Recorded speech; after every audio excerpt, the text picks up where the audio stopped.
बिस्मिल्लाहिर्रहमानिर्रहीम। अस्सलाम वालेकुम। मेरा नाम है ज़ीशान उस्मानी।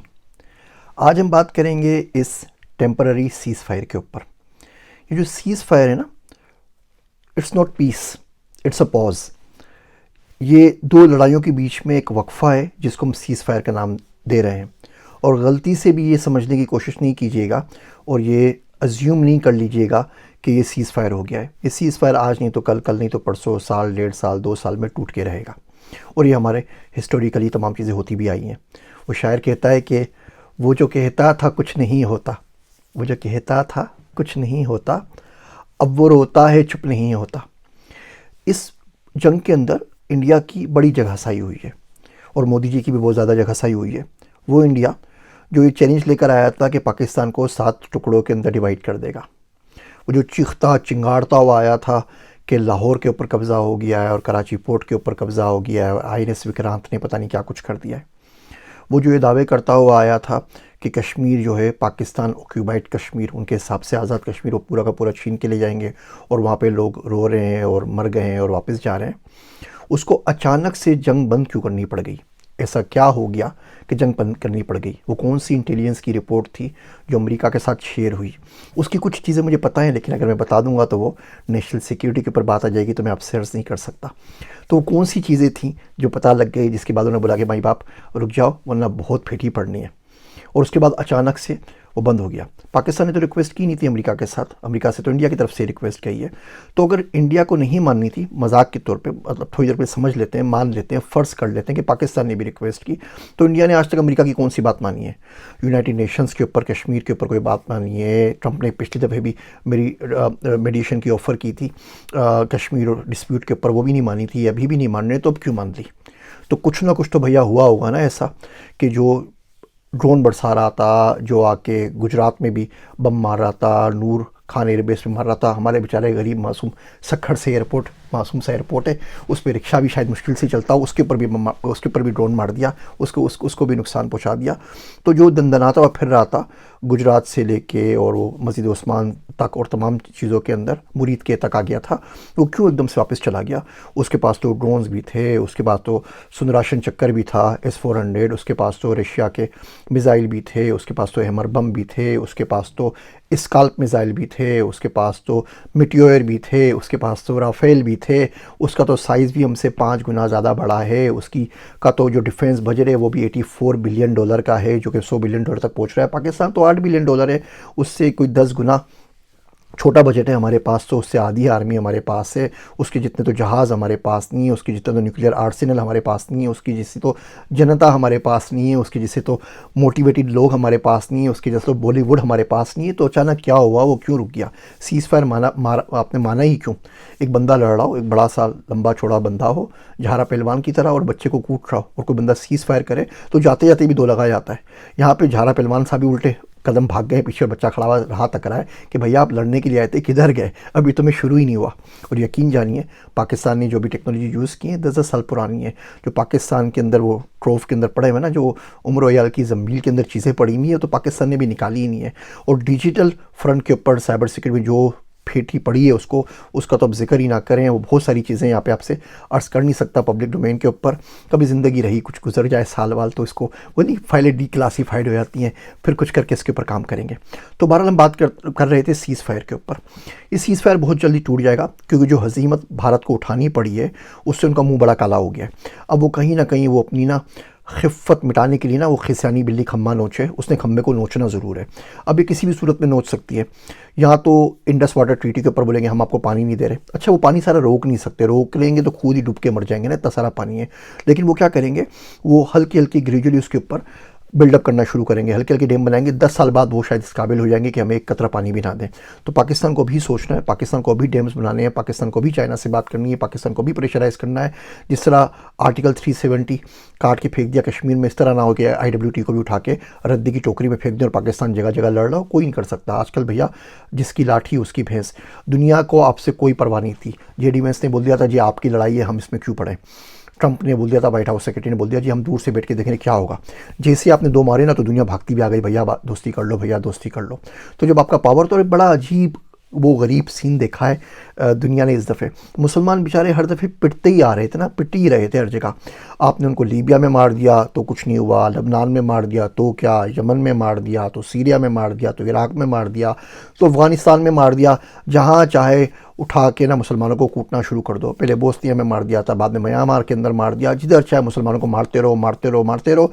गज़ा के अंदर मार दिया और वो कुछ कह ही नहीं सकते थे। ये पहली दफ़े दुनिया ने देखा अभी हालिया हिस्ट्री के अंदर कि जब मुसलमानों को मारने की कोशिश की गई तो उन्होंने वो फेटी लगाई कि सबके 14 तबक रोशन हो गए। पूरा ग्लोबल जो वार का सिनारियो था, जो सुपरमेसी थी, जो चौधराहट थी, वो सारी की सारी काया पलट उसकी हो गई। वो सब के सब मुंह के बल नीचे गिर गई। अब बात हो रही है बैटल टेस्टेड हो गए ना चाइनीज़ वेपन और वेस्टर्न वेपन्स की। ये बात सिर्फ राफेल पे नहीं रुकेगी, ये यूरोजेट्स के ऊपर जाएगी, ये अमेरिका के बोइंग के ऊपर जाएगी, सबके ऊपर जाएगी कि जी आपके पास क्या, हमारे पास क्या है। और अभी तो वो टेक्नोलॉजी जो असल बनी हुई है, जो मौजूद है पाकिस्तान के पास भी, चाइना के पास भी, वो तो सिरे से इस्तेमाल ही नहीं हुई। खैर, तो ये सीज़ फायर बड़े आराम से टूट सकता है। एक पानी की बूंद, एक वायरल ट्वीट, एक कोई वाहियात तस्वीर, एक कोई असैसिनेशन अटैम्प्ट, कोई टेररिज्म का इवेंट, कोई एलओसी के ऊपर फायरिंग, कोई कश्मीर के ऊपर कोई स्किरमिश, कुछ ना कुछ होके इसको तोड़ देंगे। फिर इल्ज़ामात होंगे, वो बोलेंगे वहाँ से ड्रोन आया, ये बोलेंगे यहाँ से ड्रोन आया, ये बोलेंगे उसने बयान दिया। दोनों जगह ही पागल बैठे हुए हैं ना, तो कोई ना कोई कुछ ना कुछ तो बोलता ही रहेगा। कोई बोलेगा इसने ट्वीट किए, कोई बोलेगा उसने ट्वीट किए, कोई बोलेगा उसने यहाँ पे अटैक कर दिया बलूचिस्तान में या गवादर पे, कोई बोलेगा जी उसने हमारे पास एक अटैक हो गया, खुदा ना खास्ता उरी की तरह, पुलवामा की तरह कोई एक वाक़या और हो गया तो इंडिया दंदनाता वापस आ जाएगा जी आपने किया है। जिन लोगों को मारा है वो ले लें बदला, अफगानिस्तान वाले ले लें, इराक आपने ईरान वालों को नाराज़ कर दिया है वो बदला ले लें, लेकिन सारे का सारा नज़ला के गिरेगा पाकिस्तानियों के ऊपर। सिख कुछ कर लें, आपकी अपनी कोई मूवमेंट चल रही है वहाँ पे, वो लोग कुछ कर लें, लेकिन सारा का सारा गुस्सा आपके उतरेगा पाकिस्तान के ऊपर। तो ऐसा कुछ भी होगा तो हो सकता है। जिन चीज़ों के ज़्यादा चांसेस है मैं आपसे अर्ज़ करता हूँ। पहली चीज़ तो ये, इंडिया ने इस दफ़े सारे के सारे जो आदाब होते ना लड़ने की भी, वो क्या शेर था कि जहर आलूद सही लब पे तबस्सुम तो सजा, जहर आलूद सही लब पे तबस्सुम तो सजा, कुछ बिछड़ने के भी आदाब हुआ करते हैं। तो जो बिछड़ा इस तरीके से ना, वो गलत बिछड़ा है, वो गलत, सीज़ फायर भी गलत हुआ है। वो बेचारा ईरान का फ़ॉरेन जो था मिनिस्टर वहाँ पर गया, इराकी साहब, पहले पाकिस्तान आए फिर वहाँ चले गए। अब वो इंडिया को इसलिए मौत आई हुई थी कि पाकिस्तान पहले क्यों चले गए, हमारे पास क्यों आए। तो उनके जो वो मेजर आर्या गौरव साहब हैं और लाइव टीवी पे उनको सुअर का बच्चा बोल दिया। वो भैया फॉरेन मिनिस्टर है, मतलब तुम्हारा कोई दोस्त नहीं है, तुम अपने दोस्त को, भाई को भी सुअर का बच्चा लाइव के ऊपर नहीं बोल सकते, मीडिया के ऊपर। उन्होंने उनको बोल दिया, वो नाराज़ वराज होकर चले गए। तो वो अलग खिफ़त खा के बैठे हुए। तो अब यहाँ तो ये बीएलए को सपोर्ट करके कुछ ना कुछ करके बलूचिस्तान में कुछ कराएंगे, गवादर में कुछ कराएंगे, फिर पाकिस्तान से बर्दाश्त नहीं होगा, बोलेगा अभी तो तुम्हें समझाया था, तुम फिर वापस लड़ने के लिए आ गए, फिर पट्टा लेने के लिए आ बेल मुझे मार। तो ये आ बेल मुझे मार वाला सिस्टम हो सकता है। या खुदा ना खासा इंडिया में कहीं पर भी कोई पर भी कहीं शुरली चढ़ जाए, कहीं पटाखा फूट जाए, तो ये आके बोलेंगे जी आपने हमारे मुल्क में आके दिवाली बना ली है, और ये आके वापस लड़ना शुरू कर देंगे। तो सीज़ फायर टेम्प्रेरी है, हमें सिर्फ ये देखना है इस टेम्प्रेरी सीज़ फायर की जो भी वक्फ़ा हमें मिला उसमें हमें क्या करना है। नंबर 1, आपने IWT के ऊपर काम करना है। इंडस वाटर ट्रीटी जो थी, संतास मुआहिदा, अगर वो एक तरफा तौर के ऊपर पानी रोक ले भारत हमारा, तो हम क्या करेंगे। सारा भी नहीं रुक सकता, टाइम लगेगा, लेकिन हमारे पास भी तो कुछ टाइम है ना।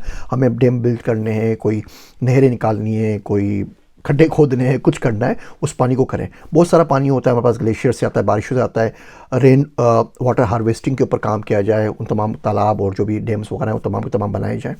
दूसरा, हमने अपनी पब्लिक को रेडी रखना है। ये मीम्स बनाना, डांस करना, ये बड़ा अच्छा लगता है, लेकिन खुदा ना खास्ता जब आग बरसनी शुरू ना आसमान से, तो आपको सिविल डिफेंस आना चाहिए। सिविल डिफेंस के ऊपर मैंने किताब के ऊपर काम शुरू कर दिया है, और काफ़ी मुश्किल लगा के 3-4 रातों से, आप देख रहे हैं आँखें काली हो गई हैं, उसी के ऊपर काम करो। इंशाल्लाह वो कुछ दिनों में रिलीज़ हो जाएगी। वो हर पाकिस्तानी जो भी आप लोग पढ़ रहे हैं उसको ज़रूर पढ़ लीजिए। दुनिया AI में बहुत आगे चली गई है। ये सारे वार गेम्स होते हैं, और इस वक्त पाकिस्तान ने तो गज़ब कमाल कर दिया है इन वार गेम्स और डिजिटल के ऊपर। एजेंटिक AI के ऊपर मेरा 17 तारीख को हफ्ते के दिन पाकिस्तानी रात 10 बजे एक मेगा सेशन हो रहा है मेंटोगा के ऊपर। लिंक यहाँ पे दे रहा हूँ, उसको रजिस्टर कर लीजिए। बाद में वीडियो देखें तो बाद में आके उसकी रिकॉर्डिंग ज़रूर देख लीजिएगा। हम उस पर बात करेंगे एजेंटिक AI पूरी दुनिया को किस तरह बदल रही है, तब्दील कर रही है। अभी आपने देखा ना, आज Human.ai MBS ने, मोहम्मद बिन सलमान ने सऊदी अरब से लॉन्च कर दिया। प्रिंस मोहम्मद बिन सलमान ने, ये बेसिकली उन्होंने डीप सीक खरीद लिया है अरामको वेंचर्स वालों ने। डीप सीक पीछे लगा के उन्होंने ह्यूमन AI बना के लॉन्च कर दिया है। ये पूरी जो एजेंटिक AI, जनरेटिव AI है, ये किस तरह दुनिया के डिफेंस को चेंज कर रही है, किस तरह वर्ल्ड को डीग्लोबलाइज कर रही है।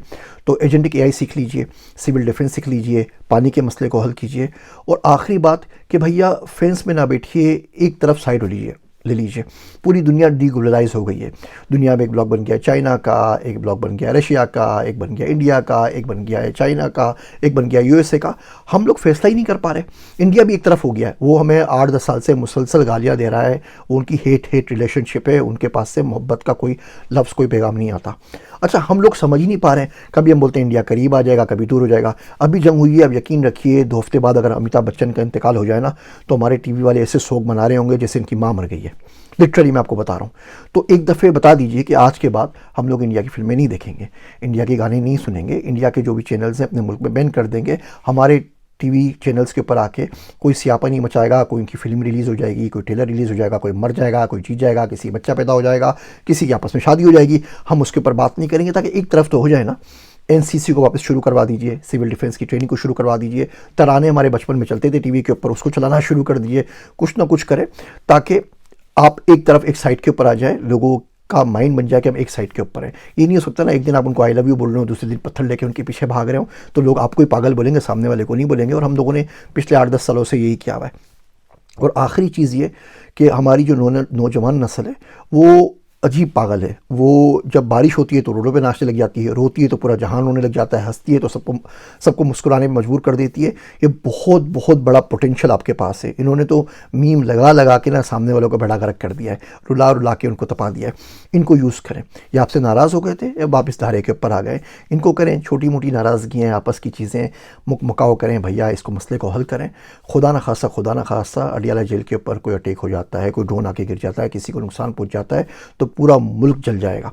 तो आपने अपने अंदरूनी मसले अपने सारे के सारे सोल्व कर लीजिए, ताकि बाहर वालों को मौका ना मिले कि आपको आके आपके मुल्क में अंदर से आग लगाए। मेरा एक दोस्त है अब्दुल्ला, मैंने उससे पूछा यार ये जंग मंग हुई है, ये सीज़ फायर हुआ, क्या हुआ? तो उसने बड़ी इंटरेस्टिंग बात की। उसने बोला अब इंडिया का जो अगला वार होगा ना, वो एक्सटर्नल नहीं होगा, वो इंटरनल होगा। वो कोशिश करेगा कि अंदर से आग लगाई जाए। वो कोशिश करेगा कि पाकिस्तान अंदर से टुकड़े टुकड़े हो, बाहर से नहीं हो। बाहर से करके उन्होंने देख लिया और ये बात उनको समझ में आ चुकी कि काम इतना आसान नहीं है, इसके अंदर पूरा मुल्क गंवाना पड़ेगा। अंदर से काम करना बहुत ज़्यादा आसान है। जो 100-900 मिलियन डॉलर, हमने कल की वीडियो में बात की थी कि वार की क्या कॉस्ट आई थी, 900 मिलियन डॉलर अगर हमें जंग पे लगाने और मिसाइलों के ऊपर और ड्रोन और राफेल तबाह करके लगवाने, तो उससे अच्छा ये फंडिंग किसी को कर दी जाए जो अंदर मुल्क का बेड़ा गर्क कर दे। और अब वो लोग उसी के ऊपर काम कर रहे हैं। मेरे और आपके सोचने का वक्त है कि उसके काउंटर मेजर्स हम लोग क्या ले रहे हैं। मेरे वास्ते दुआ कीजिएगा, अल्लाह पाकिस्तान की हिफाजत फरमाए। मैं हूँ आप सबका ज़ीशान उस्मानी।